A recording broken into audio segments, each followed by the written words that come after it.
Welcome to Session 2 of the Keep Your Love On series. I'm Danny Silk, author of the book, Keep Your Love On. In this session, I'll help you understand that anxiety is created when the goal of the relationship becomes distance. Most relationships don't plan for this to happen, but often, over time and under stress, it can. I'll talk about the useful tools to create a heart-to-heart connection when you need it most.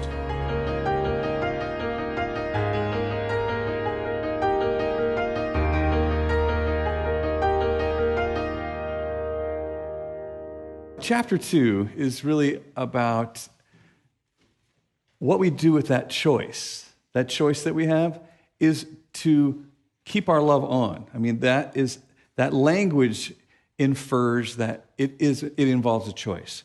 You can turn your love on, which means you can also turn it off.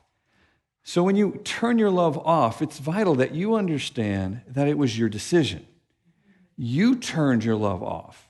I didn't turn it off. You turned it off. I can't turn it on. You can turn it on. So many couples that I've worked with over the years have come into my office and they sit down and we have this relationship that is hurting. It's fragile. By the time you end up in a counselor's office, it's come to this. It's come to this. We're going to go in and we're going to ask for help.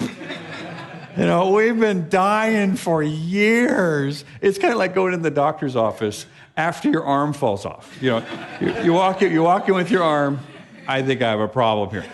This is how most people approach counseling, is I have had to do this. If I don't do it, I know I'm going to die.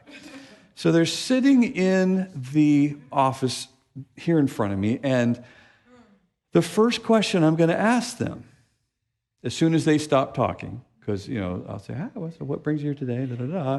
And then, she reaches into her purse and pulls out this list, She says, I'd like to talk about the stuff on this list. And I say, all right, well, sir, do you have anything to say? He goes, she made the appointment. All right. Okay. And then I say, ma'am, I don't want to hear your list. I really have zero desire to go through your list. Here's what I would like to know first. What is the goal of your marriage?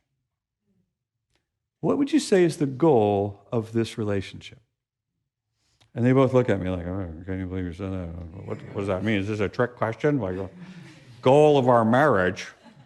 And so one of them will say, well, to raise the kids, save up some money, and do a good job in our ministry or something. I don't know. Like, okay. So that would be the goal of your parenting, of your finances, and your spiritual life. What is the goal of your marriage? I don't think I understand the question. Right. And the reason is because it's been a while since you thought about the love of your marriage. And so I begin to communicate with them in such a way that says, take a look at what you have. What you've created up until now is a relationship that has as its goal a safe distance. The goal of your relationship is to protect yourself from each other. You are managing the distance right now. Sometimes you only need this much. Other times you need this much. If you end up with less than you need, you just roll a relational grenade out there, and now what you have is your goal. See, it's your goal. When you have the goal of distance, there's nothing the other person can do to connect with you. It's your goal. I have chosen distance. I said, what is the goal of this relationship? They go, that sounds like our goal. We're scared of each other. We are trying to protect ourselves from each other. Right. So what would you say is your goal? Well, she says, it'll be nice to be able to have a conversation. I said, okay, a conversation. So one of your goals is to be able to have a conversation. Anything else? And he says, peace. Be nice to have some peace. Okay, so that was probably in your wedding vows, right? I hope to one day have a conversation and some peace with you. Is that what you say? Think of no. So what would you say is the goal of your relationship? And I keep asking the question until they say something like a loving, intimate connection. Because if they say, one or both of them says, you know what, my goal is distance. I'm keeping it. Then I say to them, this is our last meeting. Because you don't need my help creating distance. You're doing a great job without me, right? So if you like to change your goal to connection, you're going to need my help because it looks like you're having a really hard time. And so this is where we begin to experience love, is when my goal is connection. The goal that brings me to pursue you, the goal that brings me to move towards you, even when I'm hurt, even when we're disconnected, comes from the fact that I have taken responsibility for my goal. Whatever you've decided, that's yours. But if we're working on this together, pretty soon we're going to identify one of us or both of us has turned our love off. There's nothing I can do about your love. I'll be working on mine. When the Pharisees in the New Testament asked Jesus, what's the greatest commandment? Give us a rule. Give us the number one rule. What would it be? He said, oh, well, that would be love. Love God, love your neighbor, love yourself. Love, love, love. Everybody thinks the Beatles came up with that. No, Jesus came up with that, right? All you need is love. This is what is the grandest part of your life. The greatest thing that you could be doing is choosing to keep your love on. This is what gives a place for God to work through your life. This is what gives a place for the kingdom of heaven to take up host in your relationship, is you've done your part. You keep your love on. He then goes on to say, there is no greater thing that you can do for anybody else than to lay down your life as an act of love. This is what makes you the most valuable player in a relationship, is you're willing to lay your life down. Which means it doesn't have to be all about you all the time. As a matter of fact, this is part of me choosing you in our relationship. I keep my love on, even if I think you turned yours off.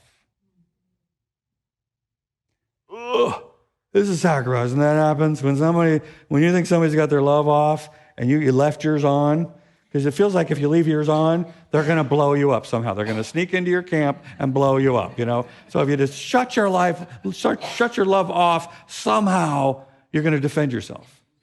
No, when you shut your love off, you get filled with anxiety. That's the trade-off. We'll talk about that in chapters to come. But when you turn your love off, what replaces that is fear. And now fear has its work in you because you turned your love off. You keep your love on, and you now have something that chases fear away. And that's the power that you're going after. That's the option that you have. Keep your love on. Just incredible tools, and I think it's a step above. I think the beginning of the book really sets the pace.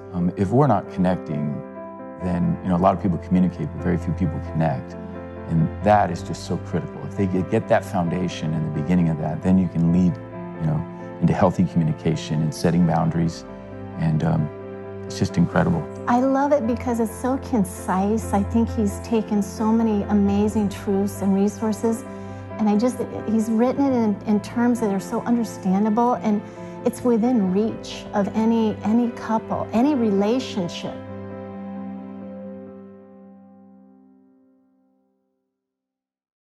Now, when I have a couple in relationship who want to make their relational goal connection, I begin to say things like, well, do you know how this person feels loved? One time I had this couple in my office, and I said to the man, do you know how your wife feels loved? He goes, not really.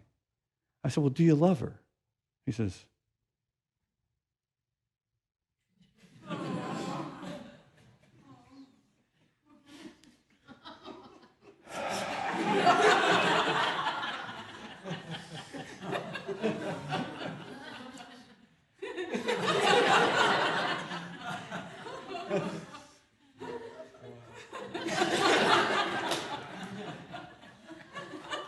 yeah. Wow. I asked her, I said, do you love your husband? Now, this is a Christian woman. She says, by faith I do.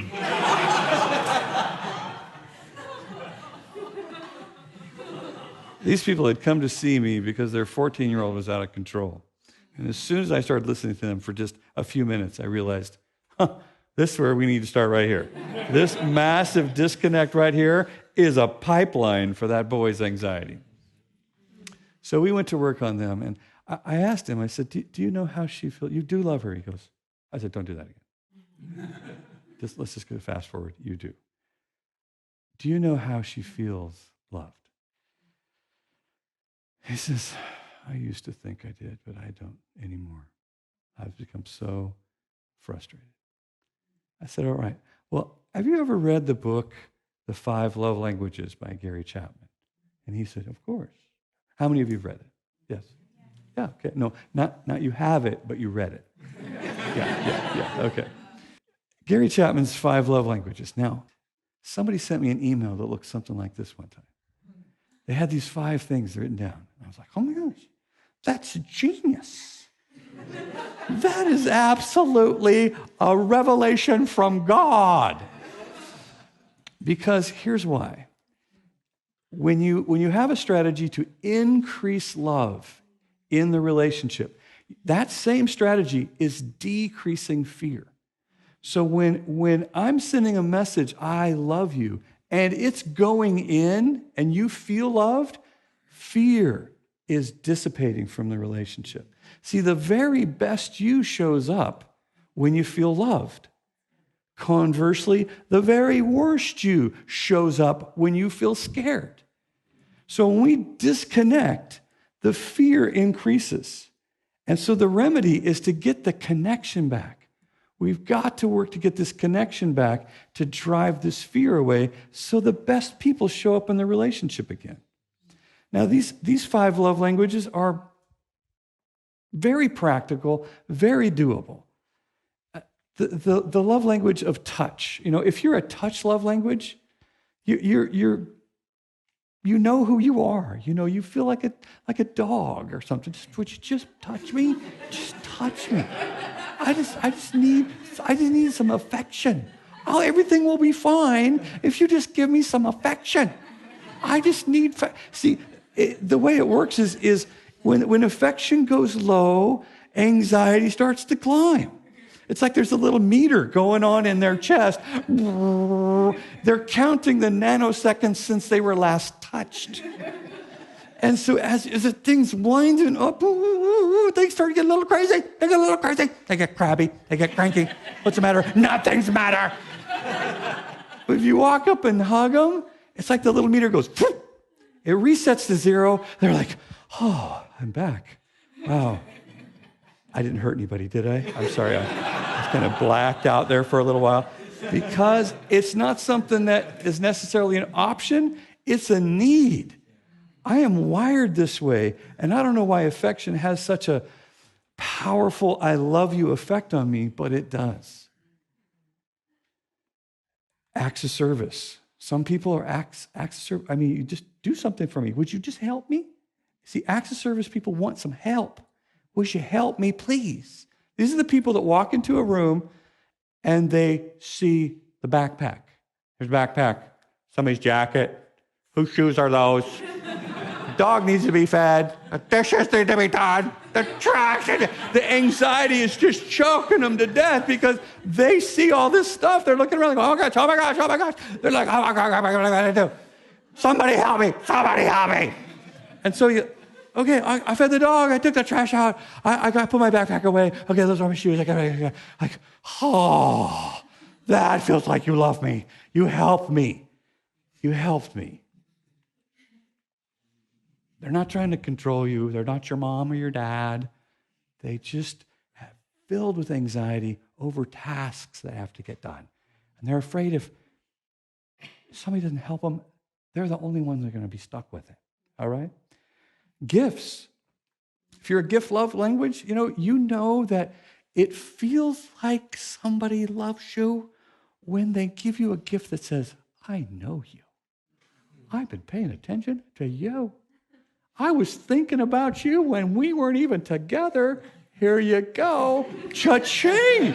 Wham. All that. Oh, you love me. Look at this. You know me. You were thinking about me. That is effective love. It goes in. Same is true. You forgot to get something while you went on a trip. You didn't even think about me while you're gone. Or something worse, you bring me a gift that shows how little you know about me. Here you go. Yeah, I just stopped at 7-Eleven on the way home. I thought you liked that tape gum. Yeah, I got you some.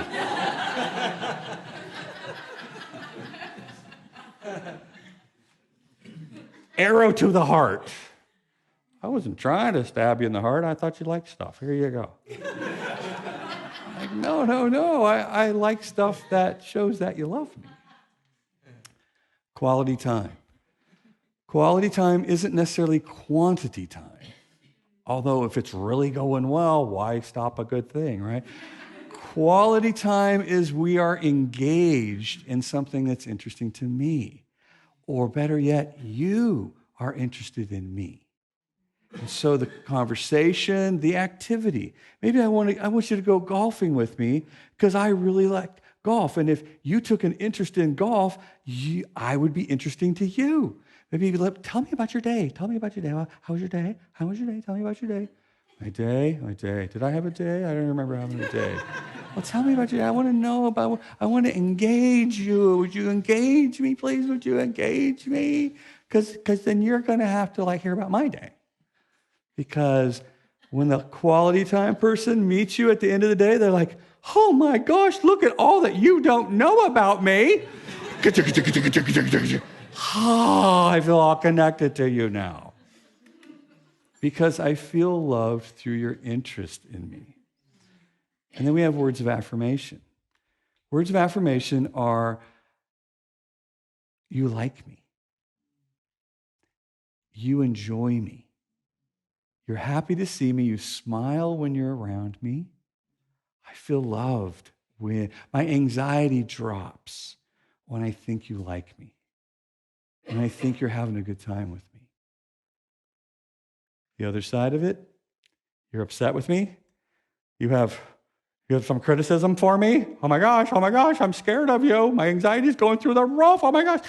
Words matter. The words that you choose, critical words, negative words, it's like sand in their eyes. They're like, oh my gosh, how do I get away from this conversation? You are killing me here. And so words of life and death are in the power of the words is very true, especially for the affirmation love language. Anything that you can do that's effective, this is one of the most effective things that I know to do, is to drive down the fear, increase the love,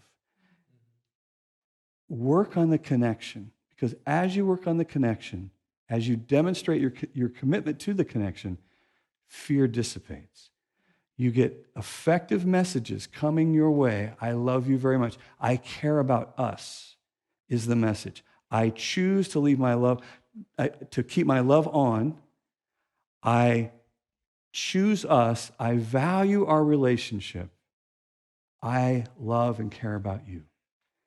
To the success that I bring to sending that message, drives the enemy of fear far away and increases the experience or the chances of experiencing love from keeping my love on.